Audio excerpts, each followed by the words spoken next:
Life isn't fair. There, I said it. And it's important to say it because it is the truth. But here's another truth. It's always going to be unfair because there are always going to be things that are out of your control, and there are going to be things that happen that are cruel and painful and heartbreaking. They're going to happen to you, but they're not going to happen to the person standing next to you. Yes, life isn't fair. So what are we going to do about it? Hey, it's your friend Mel, and welcome to the Mel Robbins podcast. It is always such an honor to spend time and to be together with you. And if you're brand new, I just wanted to personally welcome you to the Mel Robbins podcast family. I'm absolutely thrilled that you're here. And because you hit play and you made the time to listen to this particular episode, it tells me something about you. I know you're the type of person, you value your time, and you've made the time to listen to this because you're looking to feel a little bit better right now. And I'm going to tell you, today's conversation, and by the time that you're done listening to this, it is the perfect thing for you to listen to at this exact moment in time, and you will feel better. Because based on what I'm seeing in the inbox, the headlines, the news, and the DMs that you are sending me from all over the world, I just felt in my heart that today we had to have a conversation. I need to be honest with you about something. And it's something that people don't like to talk about, but we need to. Life isn't fair. There, I said it. Life isn't fair, especially right now. I mean, so much of life right now feels backwards or wrong and out of control, overwhelming. It's not fair that you lost your house, or that your dad died, or that the polar ice caps are melting, or that big tech is now suddenly taking over the world, or that corporations get bailed out left and right and don't seem to pay taxes, but you can barely pay yours, or that you were born diabetic, or that you're the one who is always caring for your aging parents or your young kids and you're doing it alone. And that's just the big stuff about life that's not fair. It's also not fair that your skin is breaking out, or that your sister looks like a supermodel, or that your parents favor your brother, or that your friend is pregnant and you just had another miscarriage, or that the housing market is so insane that you can't find a house or an apartment to buy and you can't afford one. And, you know, it's kind of liberating, isn't it? To just say the truth out loud. It's not fair. So for whatever it is that you feel is cruel, or it's unfair, or you don't deserve it, I want to validate that. Because ignoring it isn't working. Feeling bad about it isn't working. I mean, letting it paralyze you or make you anxious or demoralize you, is that working? Of course not. I just want to call it out. I want to validate it. In fact, why don't you say it with me? Scream it if you want. Life isn't fair. And it's important to say it, because it is the truth. So let's acknowledge the truth. But here's another truth that we need to acknowledge. It's always going to be unfair because there are always going to be things that are out of your control, and there are going to be things that happen that are cruel and painful and heartbreaking. They're going to happen to you, but they're not going to happen to the person standing next to you. Yes, things are going to be out of your control, but here's the thing. I am not going to allow you or me to get stuck in this place. And I'm not saying your feelings aren't valid. I'm not saying that this situation isn't really difficult.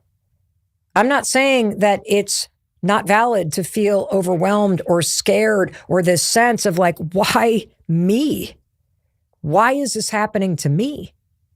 To feel this weight of the loss that you're dealing with for what you thought your life would be, and now you're like waking up in this nightmare. Because there is a time, and it is important to allow yourself to feel what you need to feel, whether that is feeling sorry for yourself, or whether it's allowing yourself to be in a depressive or a disempowered state because you're moving through grief or heartbreak. And yes, there is a lot of value in complaining, in venting, and just really saturating yourself in this and talking about it. But I'm going to tell you, this is just one stop on the leg of the journey called life. This is not where you stop. This moment where things are not fair, this is just a scene in your life. It's not how the movie ends because it's not where you live.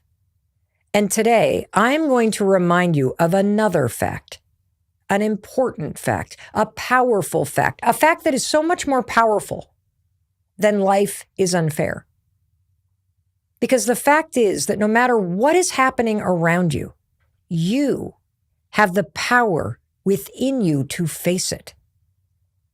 Because you have limitless ability and you have this capacity to accept the things that you cannot change, to recognize that there are aspects of life that are always going to be unfair and aspects of life that seem fair, but that through your attitude and your actions, your response, that you can move the needle on this situation, that you can make the situation a little better. You can move things forward. Because validating your experience, very important. Very, very important. And that's why I'm validating it, but I'm also reminding you, yes, you can make your life, this situation, and the world around you a little better place. So if any of what I'm saying is resonating, if you're currently in a situation that simply is cruel or unfair, like you're being bullied by your narcissistic ex in a divorce, or your house was burnt down, or it was taken out by a flood, and you're still waiting for the power to come back on, your health insurance claim was denied, your rent was increased, you're a dreamer, you could be deported, or you got that flat on the way to work this morning, you're right. Life isn't fair. Let's say it together one more time. Let's get it out of us. You ready? Let's do it. Life isn't fair. God, it feels so good to just say it, doesn't it? So what are we going to do about it? Well, I'm going to tell you what I'm going to do about it. I am going to walk you through 4 things that you should do right now, okay? And the first step is to give yourself a deadline. And you may be thinking, a deadline? What is a deadline for? Great question. You are going to give yourself a deadline for how long you're going to allow yourself to stay in this sad and overwhelmed, grieving and disempowered state. And here's why. Yes, it's important for you to not only call out this situation and say, this isn't fair, but it is more important that you recognize that you deserve and need time to process your feelings about the situation. And by setting a deadline for how long you are going to allow yourself to move through your feelings, that you're going to give yourself the grace of just being low, of being sad, of feeling disempowered. You know what you're doing? You're doing something that is so important. You're acknowledging that you deserve to be in this state. And I love this step of giving yourself a deadline and creating the space and the grace that you need to be able to process what you're feeling, is because it reminds me of this powerful research from the amazing Dr. Lisa Damour. She's a clinical psychologist, New York Times bestselling author, and she said something to me once that altered the way that I look at life. She said that in life, when you're going through a really difficult situation, if you feel sad or overwhelmed or depressed or you're grieving, that's a sign that you're mentally healthy. I mean, just stop and think about that. Isn't it a mentally healthy response to an unfair or cruel situation in life to feel depressed or overwhelmed or anxious? Of course it is. When you lose somebody that you love, it is a mentally healthy response to be in a depressive state. It's a sign that your mind and body are working well. If you have somebody break up with you, of course you're going to be sad and overwhelmed and lost. That's a sign that everything is working as it should. It's a sign that you cared. It's a sign that you are feeling things. That's a good thing. You don't need to be scared of these emotions. You don't need to run away from them, because it's a sign that you're reacting to something that's unfair or cruel in a healthy and appropriate way. As she says, do the emotions and feelings match the situation? And so if you're facing something unfair, you need time to grieve. You need time to be upset. You deserve to be angry about it. And you have to give yourself the time to feel those emotions, or else you're going to be in trouble. And I'm telling you this not because this is my opinion. I'm telling you this because I found a research study and I want to share the science with you about why it's so important to give yourself this defined moment where you go, okay, I am going to allow myself to feel what I need to feel.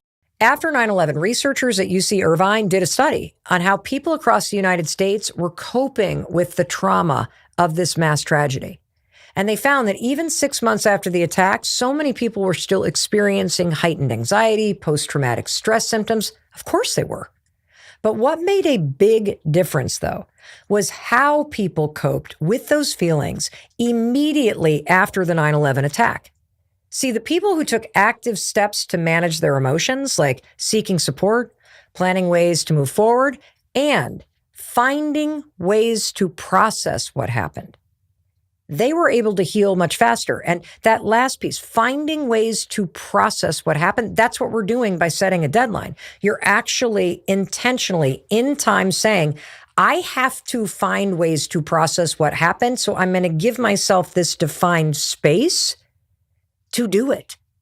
And it's so important because check out what happened to the people who didn't give themselves the space and the grace to process what happened.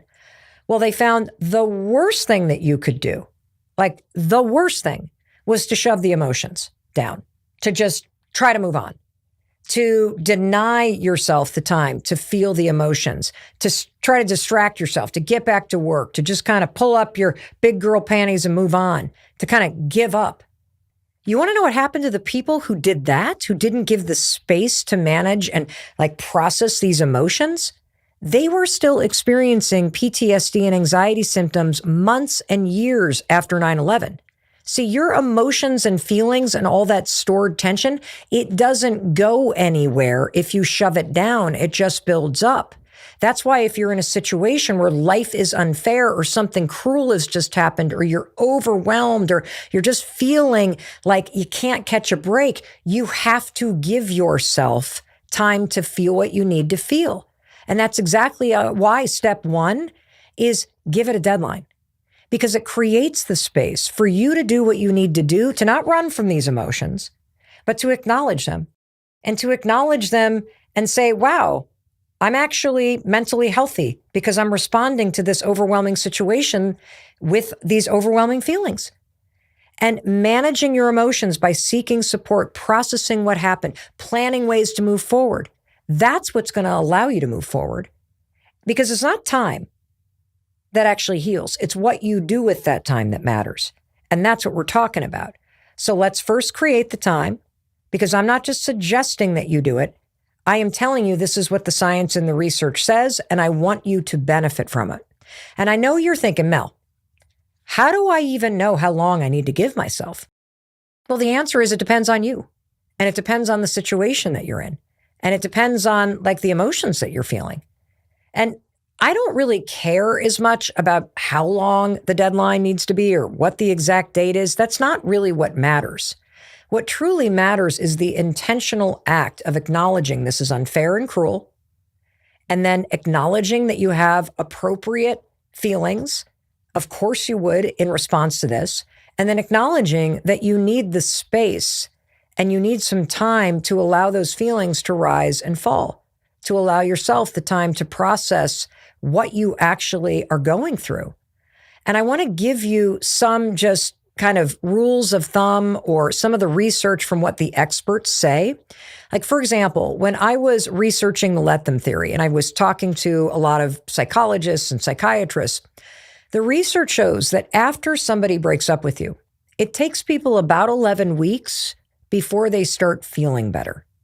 And we also know that grief, after you lose somebody that you love or you lose the home, that you have lived in forever, that it can take anywhere from 6 months to 2 years before you can start to settle into a new normal. And the advice that I've always heard after somebody that you love dies is make no changes for 1 year. Now, these are just rules of thumb. These are what the experts and the research sort of advise for the kinds of situations that feel so unfair and that can feel cruel.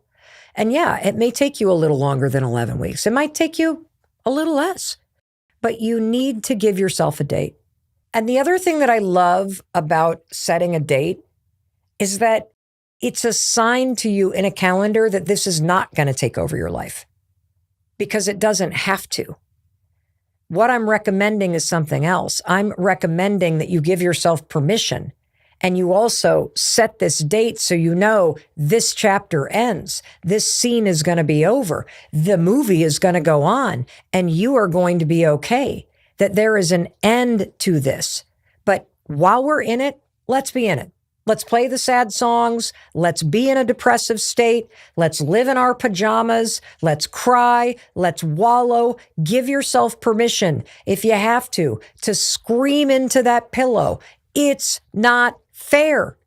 Do what you need to do to feel the emotions and let them come and let them go, because I promise you, that deadline's going to come. And if you gave yourself this space and this grace, you, my friend, are going to be in a very different place. And by the way, I've been talking about these big, heartbreaking, gut-wrenching things, but let's talk about some of the stuff that we tend to beat ourselves up over that aren't fair, that you've been doing for years and years and years. Like you beat yourself up over your height or your body or the way your face looks or, your complexion. You've already been grieving the state of things for years. You've already made yourself feel bad and put yourself down and been invalidating yourself. So if the unfair thing is something that you've been living with for a long time, your friend Mel Robbins has a recommendation. How about the deadline be 5 p.m. today?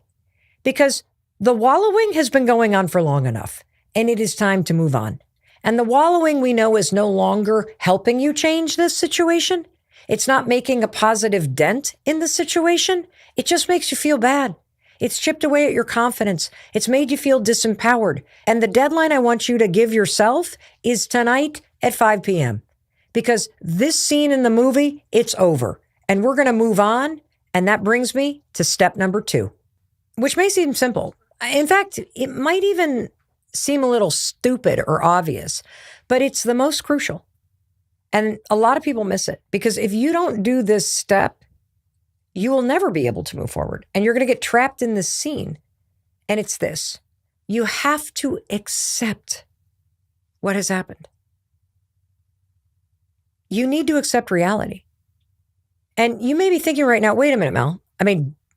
I just did. Weren't you and I just shouting, life isn't fair? Yeah, we were. But you're probably still deep down wishing things were different. See, when you wish things were different, you're resisting reality. It's one thing to accept the fact life isn't fair, this is cruel, I don't deserve this. It's a whole nother ballgame to accept that this is what has happened and it's not changing. And the longer that you hold on to the wish that this didn't happen, or that things were different, or that somehow the situation wasn't what it was, or you weren't in the position that you're in, the longer you hold on to this wish, the longer you prolong your own suffering. Most of human suffering, our internal pain, our anguish, it comes from the desire to have things be different than how they are. This is philosophies that date back into the beginning of human history, whether it's Stoicism or Buddhism, this notion of learning how to accept the things you cannot control. There's one quote I love from the poet Rumi. Try not to resist the changes that come your way. Instead, let life live through you. Honestly, that's the let them part of my theory. Let them is when you accept things as they are and as they're not. Let them is when you let life live through you. And to me, what that means is that life is always teaching you something. Life is always moving forward, even when you refuse to. Sometimes the most important lessons from life come in the cruelest ways. And the deepest wisdom comes through the most painful experiences. For myself, I can look back and say, certainly about my life, that it's always in those moments that I got the worst news. that I've ultimately discovered the best things about myself. Now, I didn't want to have to learn them that way, but it's true. And somehow learning how to accept a new reality, you're going to discover something, that life is going to move through you, because the truth is, you're already in the new reality. The relationship is over. The house is burned down. The person's gone. The diagnosis is here. The acne is on your face. You've been laid off again. Cancer is back. Your bank account, it's still in the red. Wishing it were different doesn't make it different. It just makes the present moment more painful, and you feel all this tension because you're just resisting it. You got to learn how to let it move through you. And look, I'm not saying this is easy. I mean, when life hands you a poop sandwich, you feel like you're supposed to choke it down. Well, here's what I think this poem means. Let life move through you. It's sort of peaceful, isn't it? You can feel yourself drop the resistance, because what that line is actually saying is that when life hands you a poop sandwich, you don't have to shove it down your throat. You could just put it down on the plate beside you and move on. Yes, it's there and life just served it up to you, but you don't have to carry it. You can accept that life just handed you this poop sandwich and now you're sitting right next to it. And this is the scene of your life. But it's only until you can do that and truly allow it to move through you that your life will start to move forward too. So how do you move on? Well, that brings me to the next step, which is asking yourself, as I'm sitting here next to this poop sandwich, what is in my control and what is not in my control? And when you're feeling really upset about where you're at, it feels like everything's out of your control. And these next two steps are going to put a spotlight on all of the amazing things that are actually in your control. And so let's talk about them one by one. The first one is making a plan. And the second thing that's in your control is finding meaning. One of the things that's so challenging about being in a situation where life is really unfair is that you can get yourself so paralyzed in your mind by how unfair and overwhelming it all seems that you blind yourself to the fact that there's almost always something you can do. In almost any situation, if you're sitting there next to a shit sandwich, there is something you can do through your actions to actually make the situation better. Whether, you've lost your job, you can find a new one.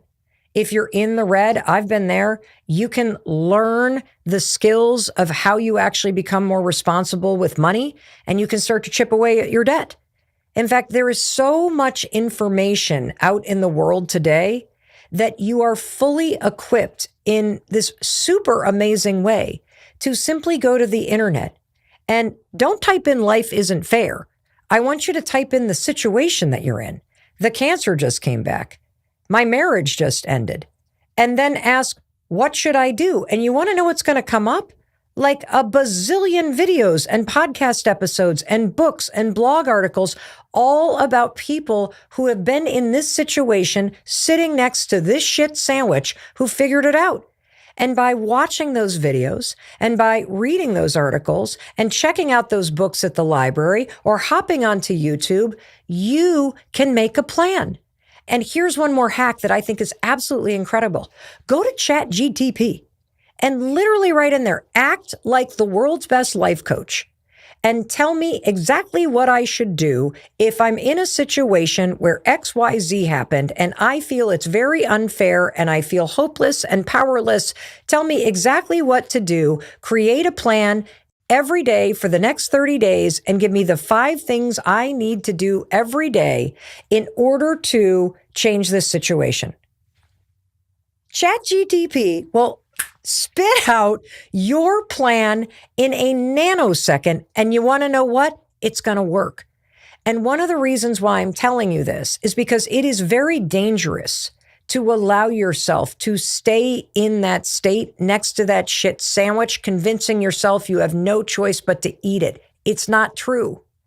There is almost always a plan that you can make, 99.9% of the time. And I am 1000% convinced, because of the work that I do and because of how many people I interact with every single day, I am 1000% convinced there is a person in this world that has been in a situation, and even been in a situation way worse, who has figured it out. They have made a plan, and through their actions and their attitude and the space and time they gave themselves to process their emotions and accept the reality and let life move through them, they have made the situation better. And that means so can you. I refuse to believe that you are not capable of meeting this moment in your life. In fact, I believe the opposite. I believe you have within you the ability and the capacity to make this situation better, to make yourself better. There is something you can do. There always is something that you can do. And I also gave you this beautiful hack using ChatGPT for free to give yourself a plan and empower yourself. But what I've noticed over time, and this really troubles me, is that it's not your capacity and your capability that is stopping you. It's your attitude. See, if you allow yourself to get into the hole of despair, you won't do anything. Because when you have despair and you continue to tell yourself that you're never going to get out of this, or nothing's going to ever make a dent, or this is just too big and too much, you lose hope. And without the hope that things are going to change, you don't do the little things that I'm sharing with you right now that actually do change your life and this situation for the better. That's why this matters. And so the third step is, as you're sitting there and you've shouted life isn't fair, and then you've accepted that life has handed you this poop sandwich, and now you've put it down on the plate, and you say, let them, like, I'm going to let life move through me. This is what life has handed me. I am not going to choke it down. I'm going to put it there and see it. I'm going to recognize that this worst experience is going to bring out some of the best things in me. I'm going to trust in that. Now I'm going to make a plan, because I do see that there is something that I can do. And I'm going to use ChatGPT to do all the work for me, because I am going to do the work following the plan, so I don't need to come up with a plan. I mean, that is so cool. Do you know how much luckier you and I are than people 10 years ago that we can do this? We can empower ourselves this way. But I want to leave you with a fourth step, because this is going to really fuel your ability to move forward. And this fourth step is find meaning. In these moments where life is unfair, or things seem out of control or cruel, I want to remind you of a truth about life. And that is the power of your attitude. That is always in your control. And whenever I'm in a situation where I just feel like things are so unfair, or I start to doubt my ability to meet the moment that I'm in, I think about a book that has had probably the single biggest difference in my life. And it's a book you may be familiar with. It's Man's Search for Meaning. The author is Viktor Frankl. And Frankl was a psychiatrist who endured one of the cruelest and most traumatic and horrific situations a human being could ever experience. In the 1930s, Frankl was cast into the Nazi network of concentration and extermination camps. He went to 4 of them. And miraculously, he survived. And in the book, he details the accounts of his survival and how he did it, and how he kept himself alive and he kept hope alive by summoning up thoughts of his wife and the prospect that he might see her again, that they would be reunited. I mean, the scenes where he's explaining this are just riveting. And he would also keep hope alive by dreaming that at one point, way after the war, he would be lecturing about the psychological lessons to be learned from Auschwitz. Well, his wife, his family members, they did not survive, but he did. And when he was freed, he wrote Man's Search for Meaning, which is one of the most important books in my life and arguably one of the greatest books of all time. And the copy that I'm holding in my hand right now, it says that more than 15 million copies of it are in print. And this copy of mine is pretty old, so I would imagine there's millions more in copy right now. Now, the biggest impact that this book has had on me is perhaps Frankl's most important insight after this horrific experience. And it's this, that there are always going to be forces beyond your control that can take away everything from you, except for your ability to choose how you want to respond to the situation. See, you're not in control of what happens to you in life, but you can always control what you feel, do, think, say about what happens to you. This is what we've been talking about with Let Them and Let Me. It's not a new idea, but it is a life-changing idea. And I want to read to you one of my favorite quotes from this book. Everything can be taken from a man, but one thing, the last of the human freedoms, to choose one's attitude in any given set of circumstances.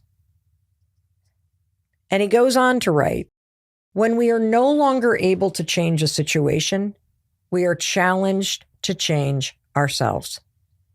That is where your power is. No matter how unfair life may seem, no matter how cruel or overwhelming the situation may be, you have the power because you can change yourself. You are free to choose your attitude in any given set of circumstances, and you are also free to choose what you do or don't do in response. And so no matter what you're facing, I need you to hear this. The 4 steps that we talked about. Life isn't fair. Say it out loud. Set a deadline and give yourself the space and the grace to feel what you need to feel. Second, accept that this is what your life is. Try not to resist the changes that come your way. Instead, let life live through you. In the Mel Robbins world, that means when life hands you a poop sandwich, don't choke it down. Let it go right back down on the plate. Third, there's always something that you can do because you can choose how you respond to this. And so the third thing that you're going to do is you're going to make a plan. And I gave you the perfect, modern, amazing hack to be able to do it. Just go to the computer, go to Google, go to ChatGPT, put in the prompt, tell them what's not fair, ask them to give you a 30-day, step-by-step, day-by-day plan of what you need to do. Boom, you got your plan. And based on the research that you learned about from UC Irvine, we know that these are the steps that work. And finally, don't forget that when you are no longer able to change the situation, and I'm going to remind you, 99.9% of the situations you're in, you absolutely, through your actions and that plan, you can change it for the better. But if you're not able to change a situation, you are challenged to change yourselves. And in any situation, it is your attitude. That is your power. And that's what you get to choose. And I also want to remind you that that matters. Because when you have an attitude of hope, when you can see beyond the deadline, beyond this scene of your life, you are now anchoring on a better future. And you know that taking the actions and changing your attitude and following these steps matter because this is not how the movie ends. It is just one scene in your absolutely amazing, magnificent, and yet sometimes cruel and unfair life. And in case no one else tells you, I wanted to be sure to tell you that I love you and I believe in you. And I'm proud of you for hitting play on this episode. I'm proud of you for recognizing that while you may be here, you're not staying here because you're not meant to stay here. And there's no doubt in my mind that everything that you learned is going to help you create a better life. Now go do it. And just know that your friend Mel is going to be waiting for you to welcome you back the second you hit play on the very next episode. And I'll see you there. And thank you for watching all the way to the end here on YouTube. I love, love, love spending time with you. Thank you for sharing this with somebody. You know that this is going to help every single person that you share this with. And one other thing, because I know you're the kind of person that loves supporting people that support you, support your friend Mel. My goal is that 50% of the people that watch this channel are subscribers. It's free. It's how you can tell me that you enjoy what I'm putting out here for free, that it's making a difference in your life. So thank you in advance for hitting subscribe. And now I know you're like, Mel, what do I watch? Well, I think you should watch this one. I think you're going to love it, and it's going to keep things moving through you and help you move your life forward. And I'll be waiting for you the moment you hit play. I'll see you there.